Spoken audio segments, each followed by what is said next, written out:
Oke.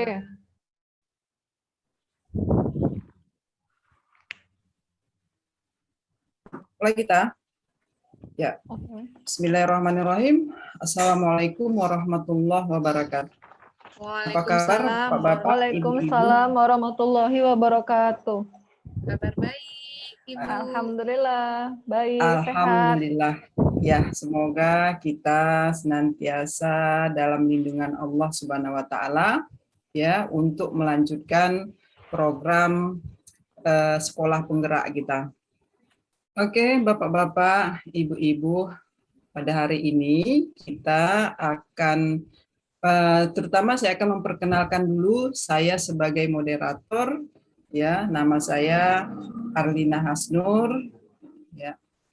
Untuk saat ini saya akan memperkenalkan pembicara kita pada saat ini adalah Ibu Siti Ramsah Aini Ritonga yang akan menyampaikan materi modul ajar dalam pertemuan kita hari ini. Oke, modul ajar yang saya tahu ini adalah mesin ya, mesin dalam pembelajaran yang akan kita laksanakan di sekolah kita masing-masing. Oke, untuk mempersingkat waktu, mari kita dengarkan pembicara kita, Ibu Siti Ramsah Aini untuk memaparkan pemaparannya. Kepada Ibu Siti Ramsah Aini Ritonga, kami persilahkan dengan segala hormat. Baik, terima kasih Mem Arlina. Bismillahirrahmanirrahim.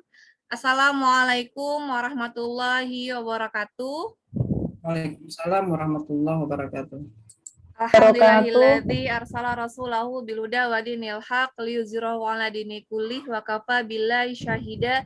Asyhadu alla ilaha illallah wa asyhadu anna Muhammadan abduhu wa rasuluh alladzi la nabiyya ba'da ma ba'du. Salam hormat saya kepada seluruh Bapak Ibu ya, guru-guru penggerak dimanapun berada yang menonton video pembelajaran hari ini. Terima kasih kepada Mem Ardina atas kesempatannya. Baik, Bapak Ibu guru penggerak, Bapak Ibu guru hebat. Hari ini kita lanjut lagi materi kita tentang modul ajar ya. Sebenarnya materi yang tidak asing lagi dan sudah pernah kita kerjakan. Jadi kalau Bapak Ibu sudah menjadi profesi guru ya, pasti sudah melakukan namanya mengerjakan membuat modul ajar. Nah, hanya perbedaan di nama Bapak Ibu. Ya, jadi saya minta ketika kita mau belajar hari ini, mindset kan bahwa oh ini materi yang mudah, oh ini sudah aku kerjakan kok. Tinggal bagaimana ada pembaharuan-pembaharuan, ada pengembangan-pengembangan yang disesuaikan dengan perkembangan zaman dan teknologi. Oke ya Bapak Ibu ya. Baik, sebelum saya mulai hari ini saya mau tes kefokusan Bapak Ibu semuanya ya. Jadi semuanya bisa aktifkan audionya. Boleh, semua aktifkan audionya ya. Jadi sederhana sekali Bapak Ibu. Ya, saya mau ngecek cek kefokusan Bapak Ibu ini ya. Biar lebih semangat lagi kita belajar di Oke, semangat. Kegiatan ini. Semangat. Baik, jadi kalau tangan saya kayak gini Bapak Ibu bilang dum. Saya. Kalau kayak gini tangan saya Bapak Ibu bilang dum. Iya. Kalau tangan saya kayak gini Bapak Ibu bilang tak. Bisa? Kalau tangan saya seperti ini, Bapak Ibu bilang? Tak. Iya. Cek ya, tes ya. Dum. Dum. Tak. Iya. Lagi ya, lebih cepat lagi ya Bapak Ibu ya. Lebih cepat lagi yuk. Oke. 3, 2, 1. Dum. Ayo, kalau saya kayak gini, dum, ini tak ya Bapak Ibu ya. Oke, 1, 2, 3. Dum, tak, dum, dum, tak, dum, tak, dum, tak. Oke, luar biasa ya. Sudah semangat kembali ya. Jadi sudah 2 pemateri yang sebelumnya sudah mulai ada yang minum, ada yang mulai lelah ya. Hari ini ya, kali ini sudah saya buat ada namanya rencana pelaksanaan pembelajaran. Wow, berarti Bapak Ibu modul ajar ini nama lain, nama aslinya itu RPP Bapak Ibu. Nah, jadi sebenarnya sudah pernah kita kerjakan, apalagi waktu di kurikulum 2013 RPP kita sangat panjang. Sampai kepada kurikulum COVID ya. Kurikulum COVID lah kita buat namanya sampai kepada 1 lembar saja. Hari ini kembali lagi Bapak Ibu. Biasalah ya kan, beda menteri, beda kebijakan Bapak Ibu. Nah, kembali lagi akan ada beberapa lembar ya RPP-nya, makanya disebut jadi modul. Jadi bukan hanya kegiatan pembelajarannya saja, tapi bagaimana asesmennya, bagaimana soal-soalnya, bentuk penilaiannya semua disatukan dalam suatu modul ajar gitu ya. Baik Bapak Ibu.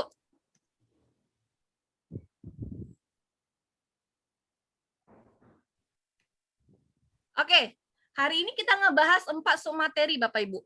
Yang pertama kita akan ngebahas namanya konsep modul ajar. Yang kedua, apa-apa saja komponen-komponen dalam modul ajar.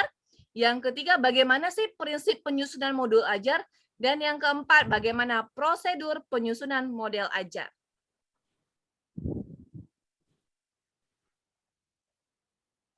Oke, kita mulai dari next ya. Oke, konsep modul ajar. Jadi gini Bapak Ibu, seperti yang sudah saya sampaikan sebelumnya, bahwa modul ajar itu sudah pernah kita kerjakan. Bahasa dulunya namanya RPP. Nah, jadi hari ini kita mengadopsi namanya kurikulum sekolah penggerak atau sekolah merdeka ya, merdeka belajar ya namanya ya. Makanya nanti konsep pembuatan modul ajarnya juga sesuai dengan konsep kurikulum sekolah penggerak. Nah, Bapak Ibu.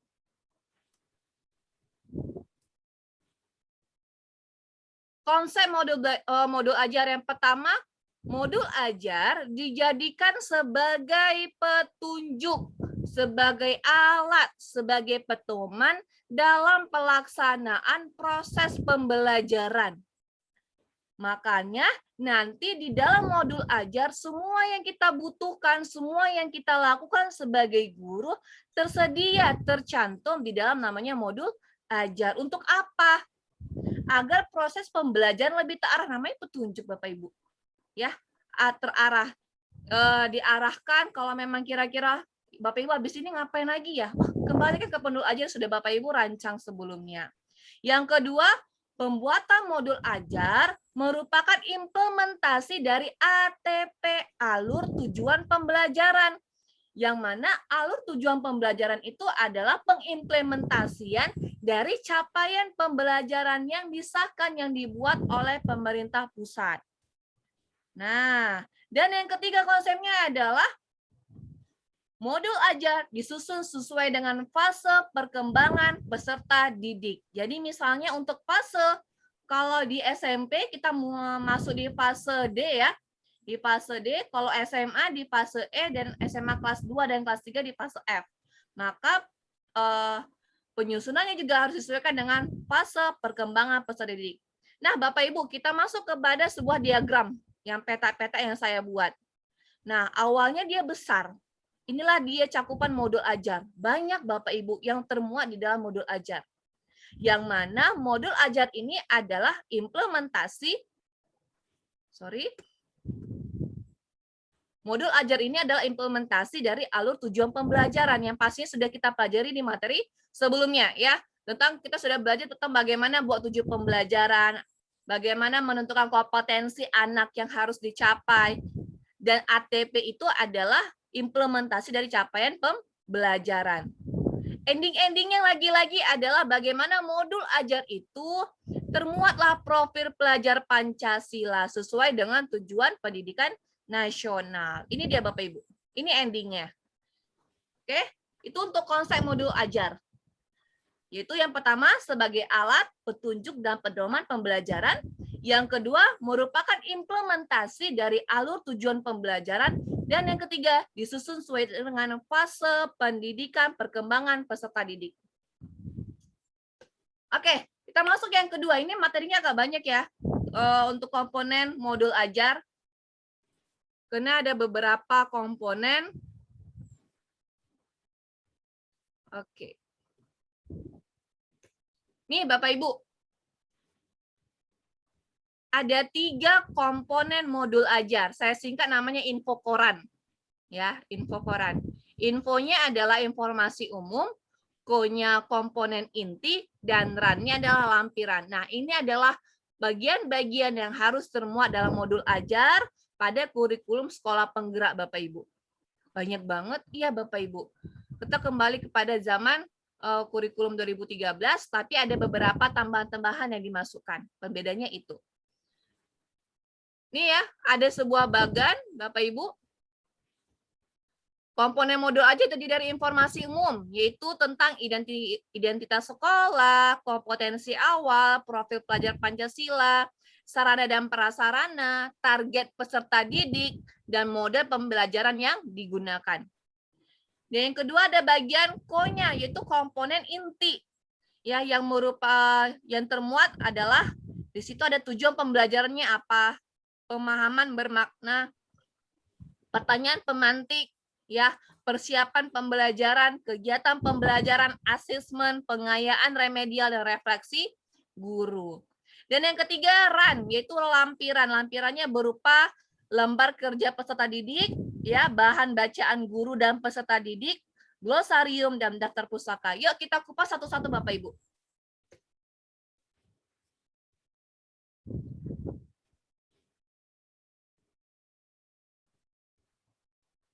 Oke, untuk yang bagian pertama, informasi umum. Yang pertama ada identitas sekolah, ya, yaitu merupakan informasi tentang modul ajar yang dikembangkan. Terdiri dari siapa nama gurunya, institusinya, nama sekolahnya, tahun disusunnya Bapak Ibu, dan jenjang sekolahnya apakah SD, SMP, SMA, ya, dan kelas berapa itu mau diajarkan. Dan yang terakhir alokasi waktunya. Misalnya Bapak Ibu punya satu les itu 40 menit, ya. Satu kali pertemuan itu bisa berarti 2 les, misalnya berarti 2 kali 40 menit, seperti itu Bapak Ibu. Yang kedua adalah kompetensi awal. Jadi kompetensi awal ini adalah materi prasyarat sebelum peserta didik kita mempelajari materi hari ini, mereka harus mempelajari tuntas materi yang sebelumnya. Nah, ya, namanya materi prasyarat. Yaitu kompetensi awal adalah pengetahuan dan atau keterampilan yang perlu dimiliki siswa sebelum mempelajari topik tertentu. Jadi kalau misalnya belajar ekonomi ya, belajar tentang biaya peluang, maka harus tahu dulu tentang permasalahan ekonomi. Jadi seperti itu ada standar mampu dulu materi yang sebelumnya untuk bisa mempelajari materi yang hari ini, seperti itu. Dan yang ketiga adalah harus termuat namanya profil Pancasila yang mau kita capai Bapak Ibu. Ya, dari pembelajaran itu. Merupakan tujuan akhir dari suatu kegiatan pembelajaran yang berkaitan erat dengan pembentukan karakter peserta didik. Apakah harus 6-6-nya? Bahwa ini enggak. Yang penting kita pilih nih, mana profil Pancasila yang mau kita angkat ya di satu materi pembelajaran yang bisa dikembangkan. Dan yang keempat adalah termuat sarana prasarana. Ya, yaitu merupakan fasilitas dan bahan yang dibutuhkan untuk menunjang kegiatan pembelajaran. Jadi dibuat juga nih misalnya di sana prasarana itu ada butuh laptop kah, infocus kah, atau speaker, atau mungkin anak-anak mau menggambar, kita sediakan kertas karton ya, ada spidolnya, pokoknya semua sarana prasarana yang dibutuhkan di kegiatan pembelajaran. Nah, jadi bisa juga tuh kita buat juga anggaran ya, anggaran dana yang dibutuhkan untuk pengadaan sarana dan prasarana tersebut. Kita cantumkan juga di modul ajar tersebut. Dan yang kelima adalah target peserta didik. Itu masih di informasi umum ya Bapak Ibu ya. Di target peserta didik, kita jelaskan, kita sampaikan jenis, bahasanya jenis ya Bapak Ibu ya, atau karakteristik lah ya, peserta didik yang menjadi target, yaitu peserta didik reguler kah, atau peserta didik yang kesulitan belajar, atau peserta didik yang superior. Misalnya, yang hari ini diajari adalah peserta didik yang, kalau dulu saya sekolah ada kelas unggulan namanya ya, kelas unggulan, artinya anak muridnya memang memiliki IQ misalnya di atas 120 gitu. Nah, jadi dijelaskan juga karakteristik siswanya. Siapa nih target peserta didiknya yang seperti apa. Dan yang keenam, di informasi umum termuat model pembelajaran. Ya, merupakan model atau kerangka pembelajaran yang memberikan gambaran sistematis pelaksanaan pembelajaran. Bisa itu mode pembelajaran jarak jauh, atau pembelajaran luring, atau blended learning, ya, atau memang pembelajaran berbasis masalah, atau pembelajaran berbasis penelitian, ya, itu dicantumkan di informasi umum pada modul ajar. Oke, bagaimana contohnya buat ini nih ya? Contohnya, nah ini yang kemarin sedikit sebenarnya nggak pas-pas sekali sih ya yang saya buat, tapi bolehlah sebagai gambaran umum. Jadi gini Bapak Ibu ya, perlu diketahui bahwa modul ajar tidak ada sisi benarnya ataupun sisi salahnya, dan tidak ada ketentuannya harus bentuknya bagaimana. Itu dikembalikan kepada kreativitas dan kemampuan dari guru yang bersangkutan. Yang penting komponen-komponennya ada di situ, gitu ya Bapak Ibu ya. Ini tadi ya untuk informasi umumnya, ada identitas sekolah, ada kompetensi awal. Ini saya buat sebelum mempelajari materi ini, terlebih dahulu siswa sudah harus memahami materi konsep dasar ekonomi, tujuan ilmu ekonomi, dan bidang-bidang ilmu ekonomi. Nah, profil pelajar Pancasilanya gotong royong, berpikir kritis, dan kreatif. Sarananya ada laptop, Infokus, peta konsep, PowerPoint. Target peserta didik adalah siswa reguler. Nah, ini diperjelas nih targetnya apa, yang bagaimana, ya. 20 orang. Dan mode pembelajarannya adalah problem based learning, berbasis masalah. Ini contoh dari komponen yang pertama, yaitu informasi umum. Masih semangat ya Bapak Ibu ya.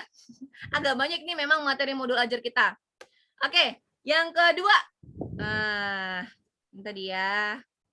Oke, yang kedua kita ngebahas tentang komponen inti. Jadi tadi kan info koran ya, infonya udah, ko-nya ini komponen inti. Nah, di komponen inti ada 8 ya, ada 8 muatan yang ada. Oke, yang pertama itu namanya tujuan pembelajaran. Ya, yang pertama adalah tujuan pembelajaran.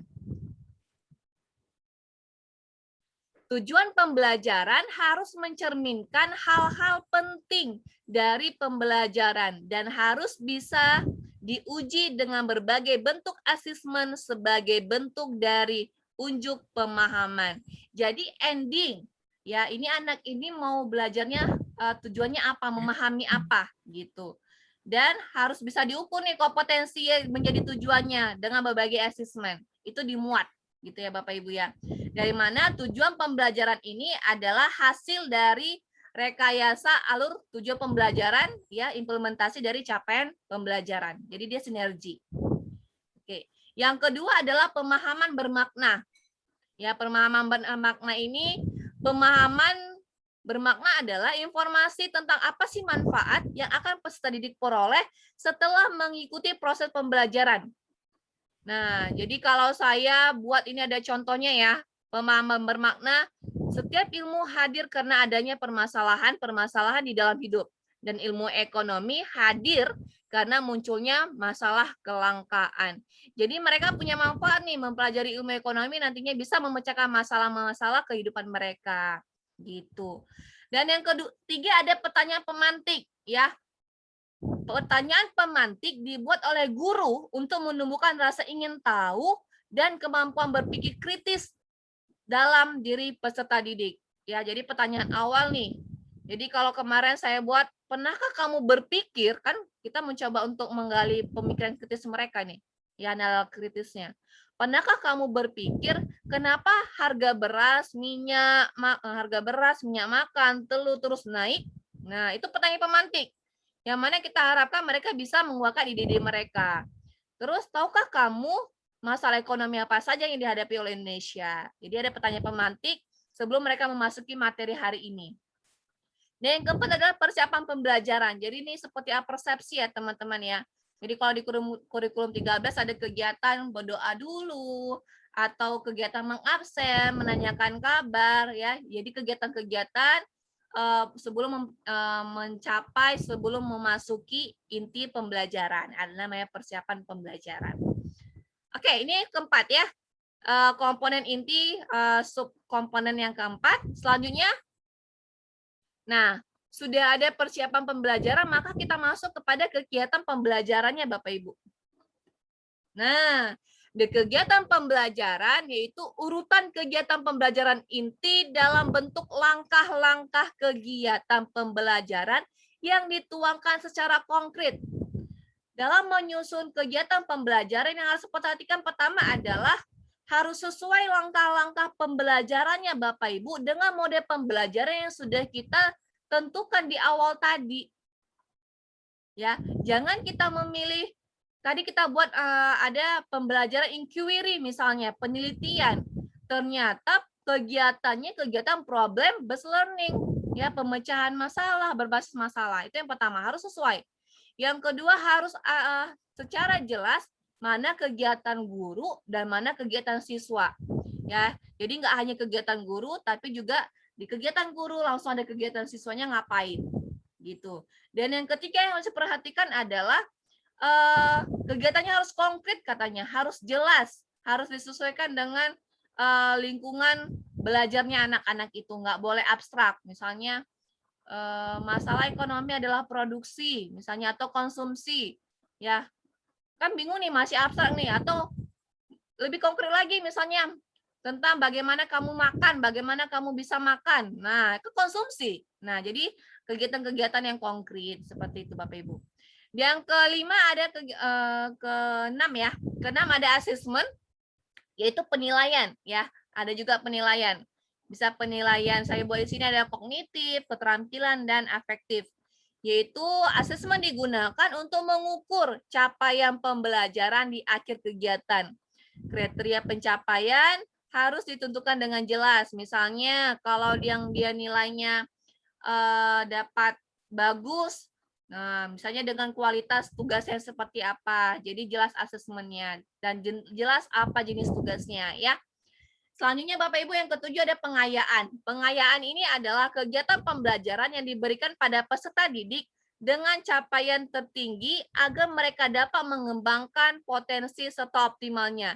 Jadi pengayaan ini adalah untuk peserta didik yang sudah tercapai nih tujuan pembelajarannya. Jadi kita berikan latihan-latihan yang lain ya dengan tingkat soal yang lebih tinggi taraf kesulitannya, itu pengayaan. Sementara kalau remedial ya merupakan diberikan kepada peserta didik yang membutuhkan bimbingan. Ya jadi belum tercapai nih, belum mampu dia. Namanya kita berikan remedial, membutuhkan bimbingan untuk memahami materi atau pembelajaran dalam mengulang ya, atau pembelajaran mengulang. Oke, itu dia tadi 8 subkomponen dalam komponen inti yang merupakan komponen dalam modul ajar. Kita masuk ya, info koran, informasinya umumnya udah, komponen intinya udah, dan rannya lampiran yang ketiga ya Bapak Ibu. Oke.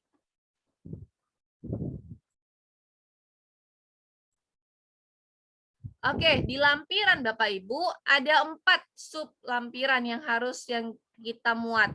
Yang pertama adalah lembar kerja peserta didik. Nah, yaitu lembar kerja siswa ini ditujukan untuk peserta didik dan bisa diperbanyak sesuai kebutuhan. Jadi misalnya kita mau nyuruh mereka kerja kelompok, laporan kelompoknya itu bentuk laporannya, bentuk lembar kerjanya harus kita lampirkan Bapak Ibu gitu.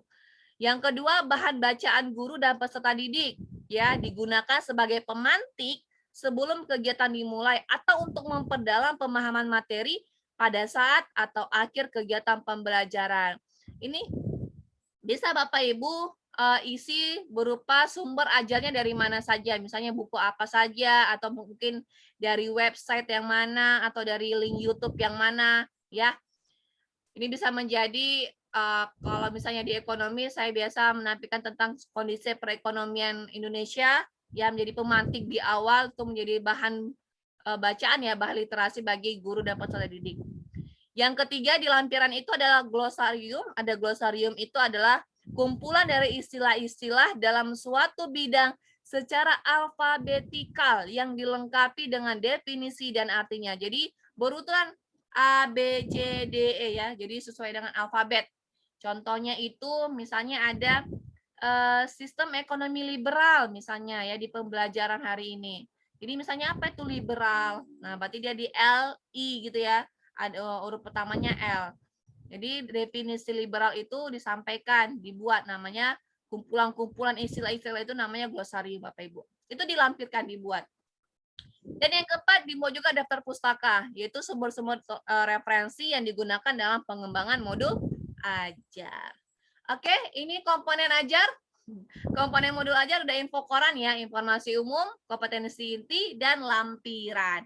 Kita masuk ya, materi kita yang ketiga tentang modul ajar, yaitu tentang prinsip penyusunan modul ajar Bapak Ibu. Nah, ada prinsip-prinsipnya, jadi nggak asal menyusun, tapi penyusunannya harus memenuhi prinsip-prinsipnya ini Bapak Ibu. Ada 4 ya, kriteria modul ajar. Saya singkat namanya EMBER Bapak Ibu.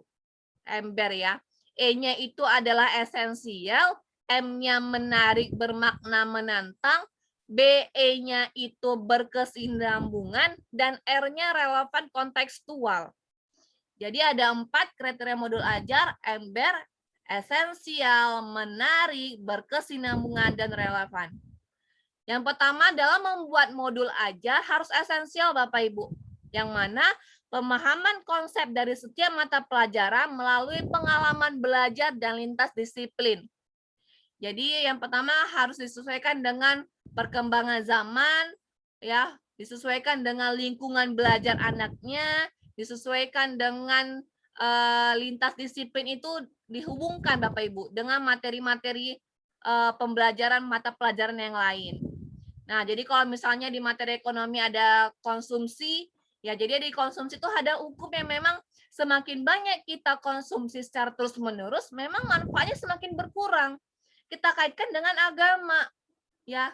Perintahnya apa? Kalau sudah lapar ya, kalau sudah kenyang, ya sudahi gitu ya. Maksudnya jangan sudahi sebelum kenyang.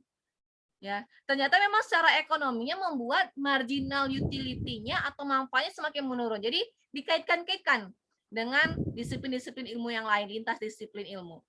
Yang kedua M, ya, menarik, bermakna, dan menantang. Yaitu bagaimana modul ajar ini mulai dari model pembelajarannya, metode ajarnya, alatnya harus menumbuhkan minat untuk belajar dan melibatkan peserta didik secara aktif dalam proses pembelajaran. Jadi seperti materi-materi kita di hari pertama ya, bahwa pembelajaran ini berhamba kepada anak ya, harus melibatkan anak, student center ya learning, student center learning. Jadi gini juga ya, jadi modulnya itu harus menarik. Yang ketiga B ya, berkesinambungan. Itu keterkaitan alur kegiatan pembelajaran sesuai dengan fase belajar peserta didik. Jadi misalnya di fase D itu harus berhubungan dengan fase E, di fase E itu harus berkesinambungan dengan fase F. Dan yang keempat ada R ya, EMBER relevan konseptual, yaitu berhubungan dengan pengetahuan pengalaman yang dimilikinya sebelumnya dan sesuai dengan konteks di waktu dan tempat peserta didik berada. Jadi hari ini mereka lihat tuh TikTok, ya udah buat tugas upload video dengan TikTok gitu misalnya ya, penggunaan media sosial. Jadi jadi gunakan pembelajarannya itu sesuai dengan lingkungan mereka. Itu prinsip penyusunan modul ajar. Materi yang terakhir yaitu prosedur penyusunan modul ajar Bapak Ibu, tetap semangat ya. Satu lagi nih Bapak Ibu, ya memang agak banyak nih materi modul ajar. Ya, prosedur langkah-langkah penyusunan modul ajar. Ada 6 langkah Bapak Ibu. Ya, langkah pertama adalah kita harus kenal tadi ada informasi umum tentang identitas sekolah, gurunya siapa, sarana-prasarananya apa. Maka langkah pertama identifikasi, analisis kondisi dan kebutuhan guru, peserta didik, serta satuan pendidikan. Ya, guru mengetahui kondisi dan kebutuhan peserta didik berdasarkan latar belakang serta sarana dan prasarana sekolah. Pengembangan modul ajar disesuaikan dengan kemampuan dan kreativitas guru. Ini tadi saya sampaikan yang nggak ada modul ajar yang salah atau yang benar, sesuai dengan kreativitasnya guru. Langkah yang kedua adalah sudah tahu nih ya apa saja identifikasi sekolahnya. Maka langkah selanjutnya adalah identifikasi dan tentukan dimensi profil pelajar Pancasila. Ya, guru memilih dimensi profil pelajar Pancasila yang paling memungkinkan Bapak Ibu untuk dikembangkan proses pembelajaran. Nggak usah semua. Kayak tadi saya hanya gotong royong, berpikir bernalar kritis dan kreatif ya. Jadi sesuai dengan apa yang bisa dikembangkan dari materi yang Bapak ajarkan hari itu. Dan yang ketiga, Bapak Ibu tentukan alur tujuan pembelajaran yang akan dikembangkan menjadi modul ajar. Nah, guru dapat memilih alur tujuan pembelajaran hasil pengembangan sekolah atau mengacu pada ATP yang ada. Jadi ATP ini hasil dari implementasi capaian pembelajaran. Dan yang keempat, sudah ada nih kondisi siswanya, ya sekolahnya juga sudah ditentukan profil Pancasilanya, sudah ditentukan ATP-nya, barulah kita buat modulnya Bapak Ibu. Ya, susunan modul aja berdasarkan komponen yang tersedia. Ada 3 ya. Info koran, informasi umum, komponen inti dan lampiran. Dan yang kelima, pelaksanaan pembelajaran. Ya, pastikan Bapak Ibu guru melakukan pembelajaran sesuai dengan modul ajar yang telah Bapak Ibu susun. Ingat, tadi modul ajarnya sebagai petunjuk arah ya. Jadi jangan boleh lenceng. Dan yang keenam adalah evaluasi dan tidak lanjut. Setelah melakukan pembelajaran, guru mengevaluasi keefektifan modul ajar dan tindak lanjut untuk pembelajaran berikutnya. Oh, ini kayaknya modul ajarnya nggak cocok nih. Ya, mode pembelajarannya nggak cocok nih, gitu ya. Pemantiknya kurang mantik nih bagi anak-anak. Jadi ada evaluasi di akhir proses pembelajaran. Baik Bapak Ibu, itu materi tentang modul ajar. Ya, agak banyak memang ya. Semoga dapat dipahami, semoga bisa dilaksanakan ya di kegiatan di satuan pendidikan kita semua. Terima kasih. Saya kembali kepada moderator. Assalamualaikum warahmatullahi wabarakatuh. Waalaikumsalam warahmatullahi wabarakatuh. Ya, terima kasih pada Ibu Siti Ramsa Aini Ritonga yang sudah panjang lebar menyampaikan materinya kepada kita ya tentang modul ajar. Kan gitu ya, sangat menarik ya, paparannya juga sangat menarik. Saya kira banyak kreativitas yang dipaparkannya sehingga kita fokus ya dalam pembicaraan tentang modul ajar ini. Oke, kita lanjutkan Bapak Ibu, kira-kira untuk materi modul ajar, apakah ada yang ingin ditanyakan kepada Ibu Aini? Ya kalau misalnya ada yang memang yang kita belum paham ataupun belum kita mengerti, ya silahkan kita bertanya. Itu adalah pemikiran untuk kritis mungkin ya. Oke, Mem. Saya mau bertanya, Mem. Oke, Bu Gea, ya silakan. Apa yang ingin ditanyakan kepada pemateri kita pada hari ini? Oke, terima kasih, Mem, sebelumnya. Oke, kepada Ibu Siti Ramsa ini, di sini pemaparannya cukup bagus. Dari pemaparan Ibu Aini, saya mau bertanya sama Ibu tentang modul ajar ini. Apakah boleh ada penambahan dalam komponen pembelajaran ini, Ibu Aini? Ya, apakah ada ya di dalam modul ajar? Di dalam modul ajar apakah ada penambahan materi ya gitu ya Bu Gea ya? Penambahan materi yang bisa kita tambahkan di dalam modul ajar tersebut, yaitu dari pertanyaan Ibu Gea. Silakan Ibu Aini. Oke, terima kasih Mem dan Bu Fitri atas pertanyaannya, sangat bagus ya.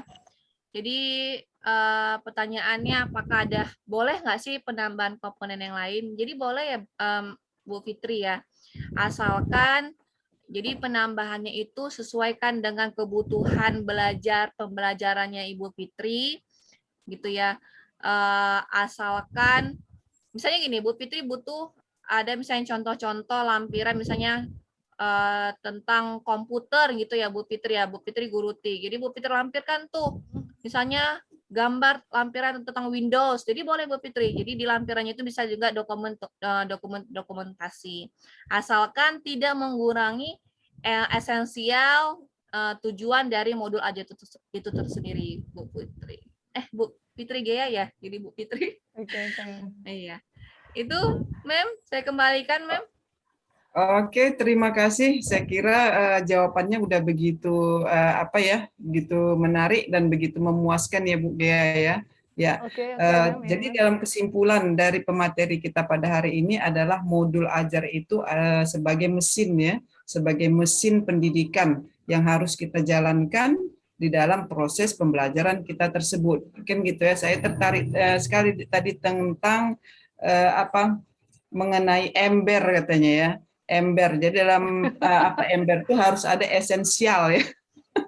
Ini bagus Iya, juga Mem, ini benar dengan tuh, Mem. mind mappingnya ya. Mind Iya, mappingnya Mem. ember, esensial, menarik, bermakna dan apalagi relevan, Relevan. dan berkesinambungan. Ya, Sinambungan. itulah dia ya inti daripada modul ajar yang sudah disampaikan Bu Aini. Oke, kira-kira Bapak Ibu ada lagi yang mau ditanyakan?